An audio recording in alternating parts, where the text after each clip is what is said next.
Good evening, 322 crew. It's your boy. I have returned. Rocking my Puerto Rico themed LWO shirt, my JoJo shirt. My JoJo hat and stuff. I don't mind taking off my hat once in a while because you know what, fuck it. So, I just actually wanted to talk about this. I did put this in the description. I don't know about y'all, but I'm pretty damn excited about the fact that Persona 3 Reload is happening. The remake of Persona 3. Now, there's a lot of information that we got dumped with. Obviously, the trailer got leaked before they were supposed to officially show it this past Sunday. Everything just leaked out on Friday and Saturday. Why? Because someone in Atlus was a little too giddy and too excited. I don't know if they probably locked them up in the catacombs somewhere or in the darkest, deepest part of Tartarus. Or if they threw him into a TV, because I don't know. But, anywho, when I actually saw the official trailer, I was like, yo. Because they dead ass just made it like, they added that coat of Persona 5 Royal paint on it. And it looks beautiful. Like, I love it. I'm glad they touched it up, like real damn good. And then of course the leaks continued. They didn't even end there. Even after they did the official video and everything on Sunday, the damage was done and the damage is still accumulating. Like it's like someone used Black Tornado Flame from the Godskin peeler on Atlus and kept leaking more. So for example, we ended up getting footage of like the map navigation when you're traveling in Gekkoukan High and in the towns and everything. I thought it was great. Obviously, then there was an interview earlier today, I believe, with one of the developers of Persona 3 Reload. And of course, as we all know, in terms of female protagonists, it's not happening. To our knowledge and based on the disclosure they had, there is no inclusion of the answer. Again, to our knowledge, we don't know if they might pull a sneaky Pete late in the game. We don't know this. They did confirm, however, I guess the social link still there. The expanded compendium of Persona 3 from FES and Portable in effect. So all the personas that you've seen in P3P as well as FES, they're all going to be there. So that's something to think about, and that's something that's pretty cool. You know, my opinion personally, I can understand why they didn't bother including Minato. In other words, the FemC. My rationale as to why they did this was probably a creative decision because it's like, hey, if we're looking to release this early 2024, we don't have enough time to actually do everything P3P related with the female protagonist and expect to come out on time without bugs, glitches, or issues. So in that part, I respect. And also the fact that, well, you look at the manga and all the media with Persona 3, female protagonist isn't really all that canon in that sense. Like for example, that DLC of the Velvet Room with Persona 5 Royal, you fight Yu Narukami from Persona 4, and you fight Makoto, but there's no female protagonist there. It's just male Makoto. Right? The movies, all four of them are Persona 3, Makoto. The manga, Makoto. So it's like there's a sense of continuity there. In my opinion, if they were going to, if not for the separate individualized social links that they did for the FemC and Portable, and let's say all her social links were the same as Makoto Yuki, then in my opinion, it could have made it as easy as Fire Emblem Three Houses or Engage, where it's like, regardless male or female, you got all the same links, uniform. They could have done that, but then it's like people will find a reason to complain on it because then they'll be like, no, but she had certain unique social links, this and that, which I understand, and I don't disagree with that part. But again, that's why I'm like, you know what, that's going to be a DLC down the road, or they just decided, you know what, it's too much complication, it's just too much work. We're already dealing with Metaphor, Fantasia, whatever, which looks great. Also, I wanted to talk about that too. It almost feels like, for those of you that have either got their hands on Final Fantasy 16 already or plan to get it for the PS5, clearly Square Enix has made it abundantly clear that they're forsaking the traditional JRPG elements when it comes to their franchise. They're going with the action RPG thing. Apparently, it seemed to work for them with Final Fantasy 15, which I personally played 15 a little bit, and to be honest, I just didn't like the whole needing to do missions just to make money, and I didn't like the way EXP was managed there. I had a problem with that. But it seems like the Stranger Paradise Final Fantasy Origin, I think something stuck there. As in, like, hey, you know what? Things worked well here. You know what? Let's work that even. Let's take it to the next level on 16. And then moving forward, like, you know what? Nah. It's like what seemed like an experiment with Kingdom Hearts turned into a thing for real in Final Fantasy 16. Of course, that leaves a vacuum. Who's leading when it comes to JRPGs right now, when it comes to turn-based? Atlus with Shin Megami Tensei 5, even though granted, a little different, but still turn-based nonetheless. Persona obviously the head honcho right now. But because this is Metaphor is supposed to be like filling the void that Final Fantasy has now left out in the open for the taking, I'm like, okay. And then after seeing the official trailer, I was like, yo, this is what they've been working on? That's great. What I did not know, when it comes to Persona 3 Reload, it's been in development since 2019, folks. Which means in tandem with Persona 5 Royal, Persona 5 Strikers, Persona 3 Reload was also in the mix. And with Metaphor Fantasia. So I'm like, damn. Atlus was hella busy then. Sega was real busy with that shit. So it's like, that explains a lot. It really does.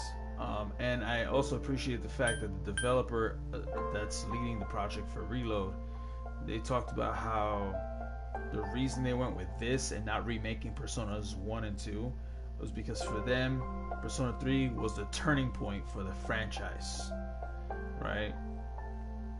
So I think, and you know what, I can see that, because if you go back, look at the history of the Persona franchise, 1 and 2 had a whole different team than Persona 3 to 5.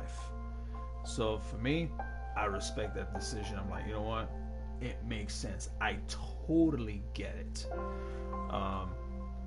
When it comes to the absence of the answer, here are my thoughts.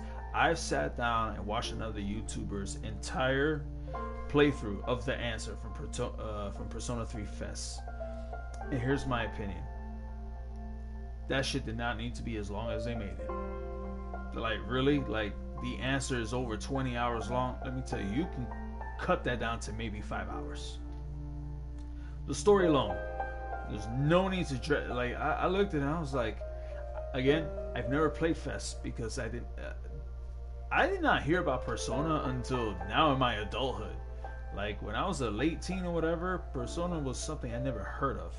Like, when it came to RPGs, it was Legend of Dragoon, Legend of Legaia, freaking the Xeno Saga, whatever, Xenogears, Final Fantasy, Chrono Trigger, Chrono Cross, what else am I missing? And Dragon Quest, you know? Like, anything outside of that, I had not heard of Persona whatsoever. For me, the first time I heard about Persona was Persona 5. Which I actually completely ignored up until 2019. And that's when I realized, I was like, damn, what did I miss out on, you know? So, seeing that, I'm like, you know what? And Persona 3 Reload is the one that I'd be like, you know what? Shut up and take my money. When I watched the entirety of the Persona 3 Fest, The Answer, granted, there's a story about everyone here in Seas coping with the loss of Makoto Yuki after the end of the journey. But honestly, the way, first of all, basically the reverse of Tartarus, because instead of going from the bottom working to the top, is the top going all the way to the bottom. I guess to the abyss of time, which is what's causing the time feedback loop, where it kept right when it was about to be April Fool's Day, surprise, it's March 31st again. And when it came to going up, it was just too long. And then not only that, I could tell the enemy placement was discombobulated. Like, I was like, it's only 20 hours long because y'all made the inverted Tartarus ridiculous. Number one. Number two, some of the character development you experience by the end of the journey kind of feels like it was shafted a bit in the answer. So anyone that crapped all over the answer story, I 100% understand. I'll even add to it, seeing how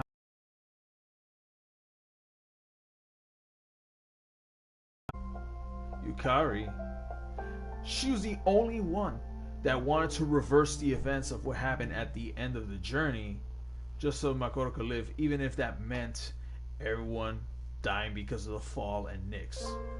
Which would have meant she wanted to reverse it so we could end up with basically Makoto taking Ryoji's offer, which would basically be the bad ending of the journey. And yet, Mitsuru is siding with her, even though she knows she's in the wrong. And then you have to fight her. And honestly, the Battle Gauntlet thing, even in a turn-based RPG thing, was just ridiculous. I'm just saying, I thought it was stupid. I thought it was ridiculous. And I thought it was really unnecessary. Like, honestly, you could just snip that whole part out. Like, honestly, should have just kept it very basic. Like, each block of the inverted Tartarus, they should have just made each one like 2 floors, 3 floors max. Put a boss at the end of each block. And then, of course, you see the scenes with, Makoto's shadow lurking around. And then get to the top, and then get to main core. Keep the Persona origin story of each of the C's members. That could have been kept. And again, easily 1, 2, 3, bam. Minimum 5 hours. Minimum 5 hours. Maybe 10. And in my opinion, if you wanted to implement the answer, make the prerequisite of maxing Aigis' social link be what sets it in motion. If you don't max it, you go to the end of the journey the way you normally do. If you max it out with her, guess what? You unlock the answer. Similar to how the prerequisites existed for the golden ending in Persona 4 and the true royal ending from Persona 5 Royal. Right? Like, for example, I'm letting y'all know ahead. Granted, in the future, I will do Persona 4 Golden here on my channel. But I'm taking this opportunity to talk before we dive into the gaming. Because, the news hit me in a very exciting way. So, for example, in Persona 4 Golden, when it comes to a certain point of finding out who's the one throwing people in TVs, don't throw Nanatame in there. Don't do it. Say, hey, there's something missing here, something we don't know. And then just take the wild guess of Adachi. Spoiler, just letting you know. And then when it comes to thinking about it, disclose it to the team. And that's what sets into motion towards the true ending. Heading towards there. The other caveat, in order to just go full speed into the golden ending, make sure you max out Marie's social link. So that way, after you reveal the whole thing with Adachi and you beat Adachi and the boss right after it, you'll go heading towards the day before Valentine's Day. You have to rescue Marie. Once you rescue her, that's good. And then from there on in, cruise control into the golden ending. Now, if you want to get the accomplice ending, obviously you make the assumption of Adachi, but do not disclose it to the team. So there's that. With the true royal ending, obviously with Persona 5 Royal, there's a few requisites. Number one, max out Maruki's confidant. Number two, max out Kasumi's arcana as well. And then third, max as far out to Adachi as possible, so that way after the battle with Yaldabaoth, New Year's Eve comes around, bam, there you go, third semester begins. Now if you fail to max out Akechi's social link in Persona 5 Royal, but you max out Maruki and Kasumi, what's gonna happen is you'll enter that third semester, but you're gonna automatically go into what's considered the good royal ending. And you know, if you haven't seen it, you can go check it out, but that's alright. Hey, you can go to my channel on YouTube. I've done Persona 5 Royal to death pretty much, and I have everything